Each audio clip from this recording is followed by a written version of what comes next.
Right, 15 January 2021, and today I've got a very, very short analysis for you.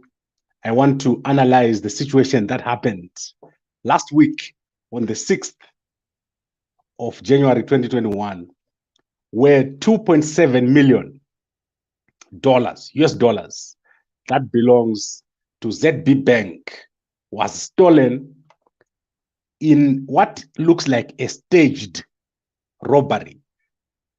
But as you will see from what I'm going to be saying here, this is totally a military operation that took place. And I've said before, the Zimbabwe military is now being involved in robberies, cash robberies. We said this last year, they were involved in stealing from businesses, and now they've moved to cash in transit heists.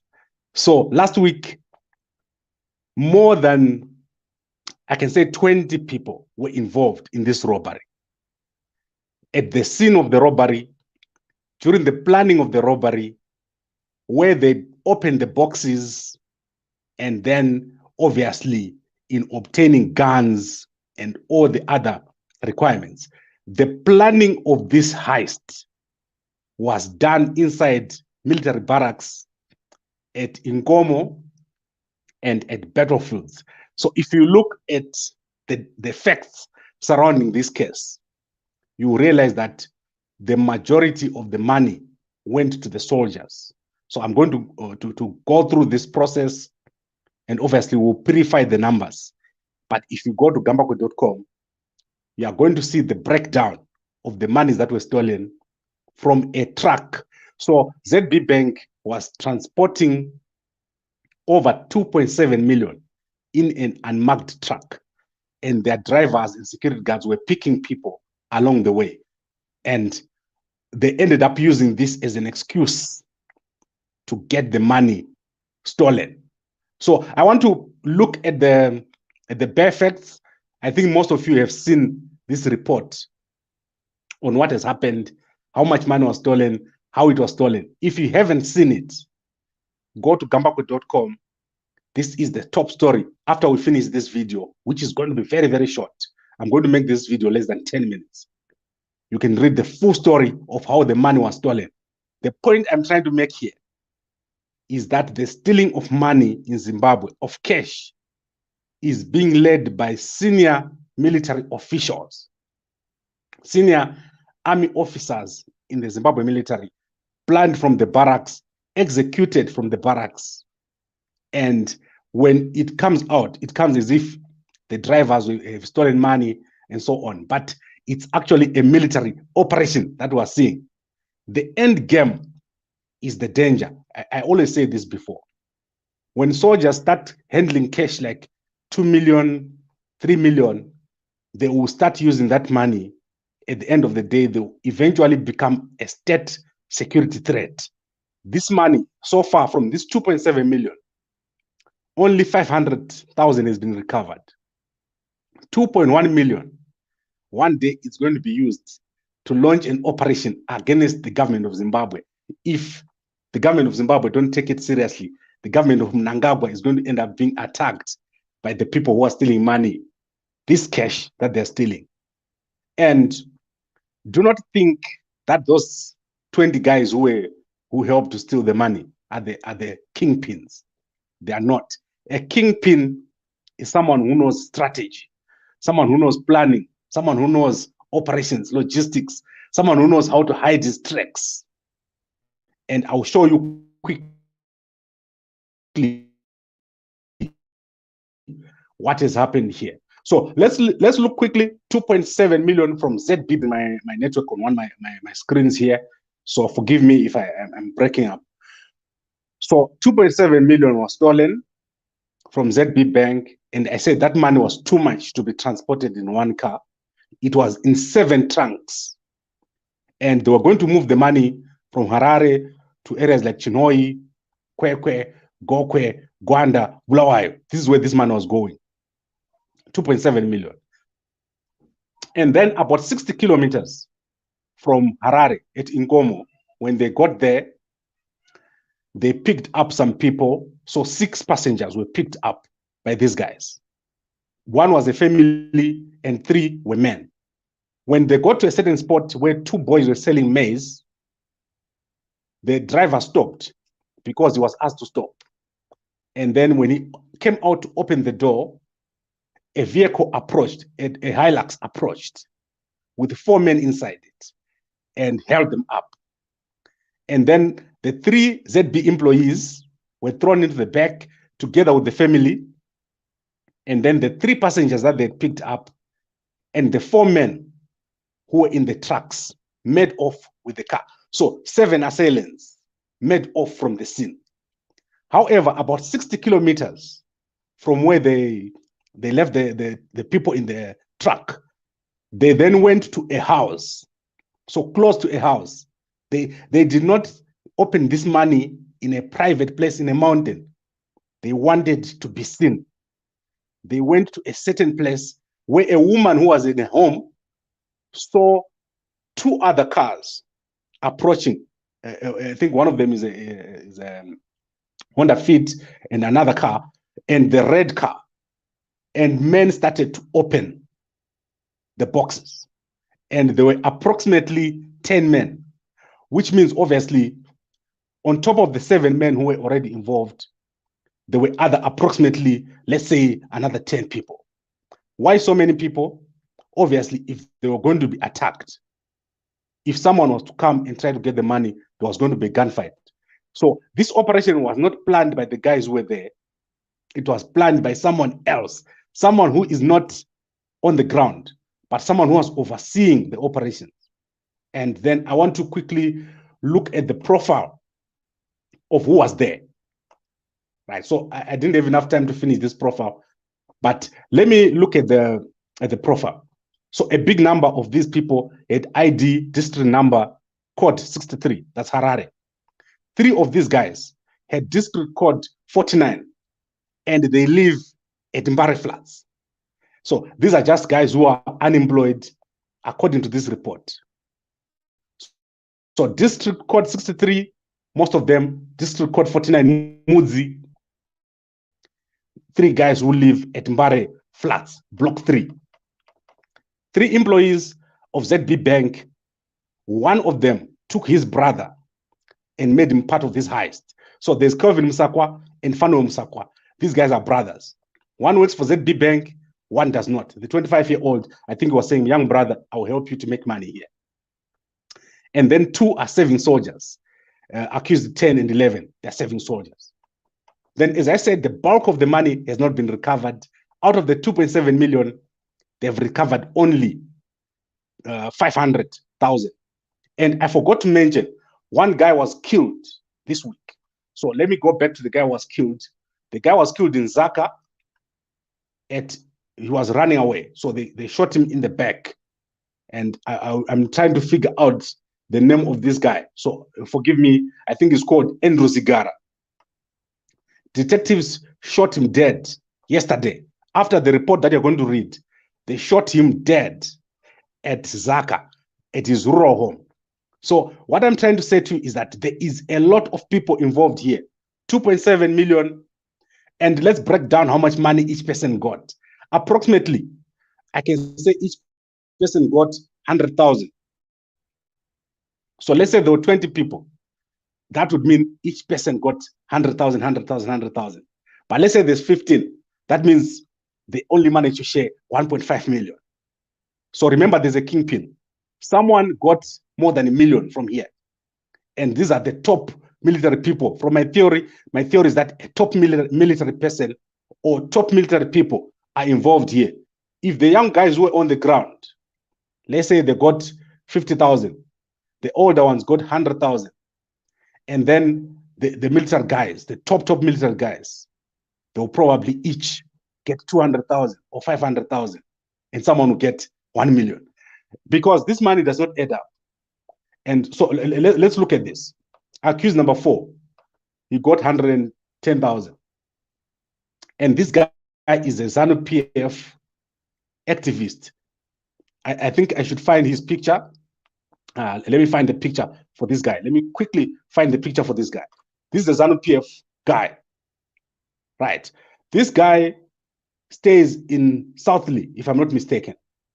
He was a land baron, senior person in ZANU-PF. In terms of the groundwork. So if you add soldiers, you add ZANU-PF land baron. Let's go to the next thing, which I want to show you. There are two guys whose ID numbers are not shown here. And my theory is that these guys are probably military intelligence or presidential guard. Obviously, if you put their numbers here, you're going to reveal more things. So my theory is that out of this whole group that we're seeing here, the guys who were arrested, if you see on this screen, my understanding is that most of these are military or ex-military. So the guys that you are seeing that were arrested, these were the juniors, these were the runners, these were the boys on the ground. But someone else behind the scenes is controlling this whole operation. Why do I say that? In the past week, so let's say from August, right? Let's not say past week. On 2 December, a Mkuru van was robbed with approximately 60,000 US dollars. So there was a mixture of rand and dollars. In November, $2 million was stolen from a Zupco bus or a Zupco van in Bulawayo. Safeguard, 2 employees made off with $306,000 US dollars. I do not expect that these guys were just running off with the money. My suspicion is that the same gang which stole this money is also involved in all these thefts.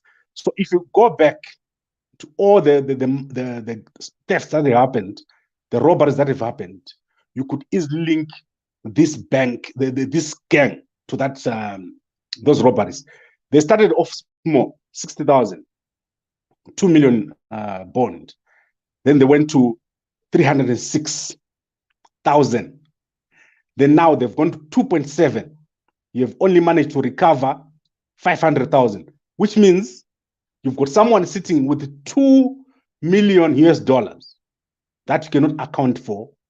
And these people, according to my understanding, they are people that are in the barracks, senior military officials, and the people that were caught, they were just caught because the ZANU-PF guy implicated them. The guy who was caught at the toll gate implicated them. But the real theft, the real planners or kingpins of these robberies are still out there. And then let's look at the bank. Right, I want you to look at who reported this case. This case was reported by the principal internal auditor, Mr. Patrick Nengomasha. Yes, he is 61 years old. He's on retirement age. Right. He reported this case. Normally in the banks, I used to work for a bank. A case like this would be reported by the security department. My understanding is if this happens, it means they suspect that someone else in that department, in the security department, was involved. The question being, why would you carry 2.7 million US dollars in a truck with no tracking, with no backup car, and you are going all over the country? Why would you do that? So whoever is packing money, whoever is arranging trips or go here or go there, they're obviously looking at that person. That is why you see that the principal internal auditor is the one who is the complainant and not the security department. So obviously, the fact that there was so much money is a suspect. And then the killing of an unarmed man in Zaka who was running away. That's another problem. Why do you kill a guy who's running away when you haven't finished investigating? Why do you shoot him in the chest or in the head? If you want to stop him, why don't you shoot him in the leg and question him? We have a serious problem with the investigation. We talked about this in the Chivu case. When you have someone who has committed a crime, you don't shoot to kill, you shoot so that you can capture them and then you can investigate and find out what happened. Investigation is more important than killing the person. Right. And then let me conclude now. And I think this is a developing story, so I'll come back again once we get more information. But the key takeaway I want you to take from this discussion is that this was something done by people in the military. Why do I say so? The biggest amount of money, accused number 10, he got 170,000. If you look at that, which was recovered. Accused number 11, they only recovered 55,000. His sister and brother and wife have vanished. How much they vanished with? Who else in Inkomo? Who else in Battlefields is involved in this heist? And how come they were all able to come out? What coordination was there between Inkomo and Battlefields? This is a very interesting story which goes high up in the Zimbabwe military. Something, if guys are in military intelligence, they need to look at what is happening here. They need to look at their bosses in the army. Someone who is a boss is behind this. Right, let's look at my conclusions. As I said, this is a national security threat. If you have soldiers now using the barracks to plot such kind of thefts, you have a national security threat, you are going to end up one day with someone who is going to come after you, who is well-funded, who can actually threaten your government. Because the kind of thefts that we've seen, last year I showed you how much 500,000 was stolen. Now we're going higher and higher. The next thing they're going to have to rob the Reserve Bank of Zimbabwe or Fidelity printers. Then you can start taking notice, because we're going higher and higher, and the appetite is growing until it gets to a point where it becomes the norm. Every soldier wants to rob. Every soldier wants to make money this way. So it's a national security threat, and the investigation must be thorough. You shouldn't be killing people. You shouldn't be shooting suspects. You should be bringing them and getting their full story and connecting the dots and finding the kingpins. You need to find the kingpin who is behind this. And as I said, these are military people, and not just juniors, very, very senior military people. Right, let's go to number 3. Violent crime discourages foreign direct investment. I was talking about the situation in South Sudan, where the situation is so bad that companies have left. Foreign companies have left. There is a brewery there that closed because of this kind of thing. Foreigners, when they're traveling, they were getting shotted, they were getting robbed in broad daylight. Zimbabwe is getting to this point where it's a jungle, especially Harare and Bulawayo. Gun crime is a very, very big problem. We never used to have gun crime in Zimbabwe, but it seems like gun crime has just become a problem in Zimbabwe. And so what we need to do is you need to strengthen your investigative capability. You need to investigate your preventative, you need to know what's happening before it happens. You don't want these stories coming every week. A robbery here, a shooting there, those kind of things. Then you also need to do proper background checks. Who is doing what? Which people have left the military who are in these kind of games? So this is very, very important. And obviously, the kingpins. So recovering the money for the government is the least of their worries. Who are the people behind this? You need to know, and you need to bring those people to justice. Right, I think I'm done here. You can go to gambako.com and you can read the full police report. That is before the killing of the guy who was killed yesterday, Andrew Zigara, who was shot dead on Thursday in Zaka. So we have a serious problem, and it's linked to the military. These heists are linked to the military. Very, very senior people there. I said it last year, and I'm saying it again now. So let's quickly look at the comments before I close. I'm very sorry, I said 10 minutes, now we're at 20. Right, let's look at the comments here. Okay, military now full of criminals. I don't think it's full of criminals. Don't get me wrong. Military guys are working under very, very difficult conditions. Most of them are not criminals. Most of them are law abiding. They're living from hand to mouth. The investigators who are investing these cases are doing a very, very good job. I was involved with a hijacked car another time when I was in Bulawayo, and I spent 2 days with investigators. Like we were tracking a car that had been stolen, and I spent time with them. Very, very dedicated guys who put their lives on the line for nothing. Most of them don't earn much. And the problem is not everybody. The problem is with some very senior guys in the army and in the police and in these other departments who are behind all this. And then he said US or bond, this money is US dollars, is going to the branches. And then let's look at let's look quickly. Right. I think most of these comments here are not relevant to this case.